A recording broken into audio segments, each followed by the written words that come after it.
اللہ تعالیٰ کو سب سے زیادہ توبہ پسند ہے، اور وہ توبہ جو ٹوٹ جائے وہ بہت زیادہ پسند ہے اللہ کو، اور ایسی توبہ اللہ بہت پسند کرتا ہے۔ نبی پاک صلی اللہ علیہ وسلم فرماتے ہیں کہ اگر دنیا میں کوئی اگر گناہ کرنے والا نہ ہوتا نا تو اللہ پوری دنیا کو ختم کر دیتا اور ایسے لوگوں کو لے کر آتا جو گناہ کرتے اور اس کے بعد توبہ کرتے، اور ایسے لوگوں کو اللہ بڑا پسند فرماتا ہے جو گناہ کر کر توبہ کرے۔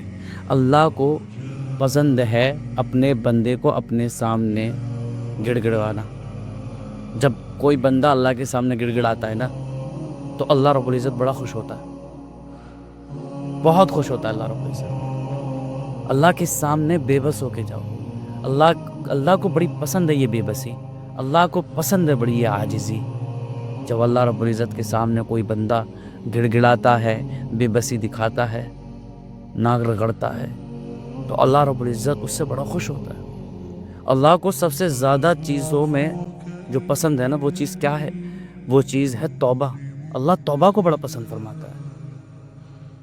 اللہ تو کہتا ہے نا اپنے بندوں سے کہ تو گناہ کر، اور گناہ کرنے کے بعد توبہ کر، میں تیرے گناہ کو معاف کر دوں گا۔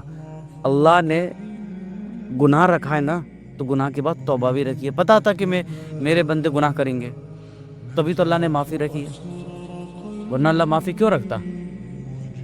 جبھی تو رکھی ہے اللہ نے معافی کہ میرے بندے گناہ کریں گے، اس لیے میں توبہ معافی کی گنجائش رکھتا ہوں۔ اور کس حد تک گنجائش رکھی کہ اللہ نے کہا کہ جب تک جسم میں جان ہے اگر تم توبہ کرو گے میں تمہارے سارے کے سارے گناہ معاف کر دوں گا، سارے کے سارے گناہ۔ اگر فرعون بھی اگر اللہ سے معافی مانگتا نا تو اللہ تعالیٰ فرعون کو بھی معاف فرما دیتا۔ ایسا ہے اللہ۔ اللہ نے تو بڑا پسند کیا ہے اپنے بندوں کو، اور اپنے حبیب کی امت کو تو خاص طور سے پسند فرمایا اللہ نے، اور بہت زیادہ پسند فرماتا ہے اللہ اپنے حبیب کی امت کو۔ کہہ دیا تھا کہ آنے والی امت، ایک آدم علیہ السلام نے کہا تھا اپنے بیٹے سے، کہا بیٹے تیری پشت میں ایک امانت ہے، اور وہ کیا ہے کہ تیری نسل میں تیری اولاد میں ایک نبی آئیں گے، اور میں ان کا بتا دوں؟ چل چھوڑ ان کا، کیا میں ان کی امت کا بتا دوں؟ کہ ابا جان بتا دیجیے کہ ان کی امت ایسی ہوگی کہ رات کو جب وہ گناہ کریں گی نا اللہ ان کے گناہوں پہ پردے ڈالے گا، اور میں نے گناہ کیا تھا اور اللہ نے ساری دنیا میں بتا دیا۔ آدم علیہ السلام نے گناہ کیا تھا، اللہ کی نافرمانی کی تھی، اللہ نے جنت سے نکال دیا، ساری دنیا کو یہ بات معلوم ہے۔ لیکن کیا فرمایا کہ نبی پاک صلی اللہ علیہ وسلم کی امت آئے گی اور وہ گناہ کرے گی، اللہ تعالیٰ ان کی گناہوں پہ پردے ڈالے گا، ان کے گناہوں پہ پردے ڈالے گا۔ اتنی محبت ہے اللہ کو اپنے حبیب سے اور اپنے حبیب کی امتیوں سے۔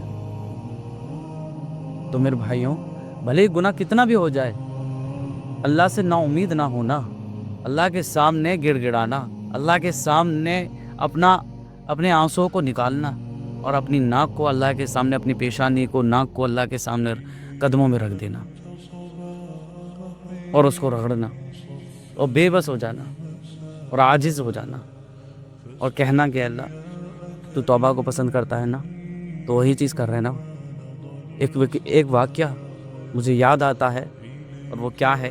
وہ یہ ہے کہ ایک انسان جس نے 30 سال تک زنا کیا تھا، اور ایسا کہ اس نے ایک بھی دن ایسا نہیں گزرتا تھا جس دن وہ نئی لڑکی کو اپنے کمرے میں نہ لائے، اور شراب بھی پیتا تھا۔ ایک دن ایک لڑکی کو لے کر آیا خرید کر، اور وہ رونے لگی اور کہنے لگی کہ میں اس طریقے کی لڑکی نہیں ہوں، مجھے مجبور کر دیا ہے پیسے نے، میں پیسے کی نسبت آئی ہوں۔ تو اس نے کہا اے میری بہن تو لے، یہ پیسے بھی لے جا۔ اس کی عاجزی اور اس کی پریشانی کو دیکھ کر اس کو رحم آیا اور کہا یہ پیسے لے جا اور اللہ سے دعا کریو کہ اللہ مجھے معاف کر دے۔ اور کفل مر گیا اسی رات، وہ گھر پہنچ ہی نہیں پائی اور کفل مر گیا۔ تو اللہ تعالی جب وہ مر گیا تو جب صبح ہوئی اس نے توبہ کا ارادہ کیا تھا، توبہ کی بھی نہیں تھی، اس نے ارادہ کیا تھا کہ اگلی بار سے میں انشاءاللہ کل صبح سے میں توبہ کروں گا اور نماز وہاں شروع کروں گا، اللہ سے معافی مانگوں۔ صرف ارادہ کیا اور موت آ گئی۔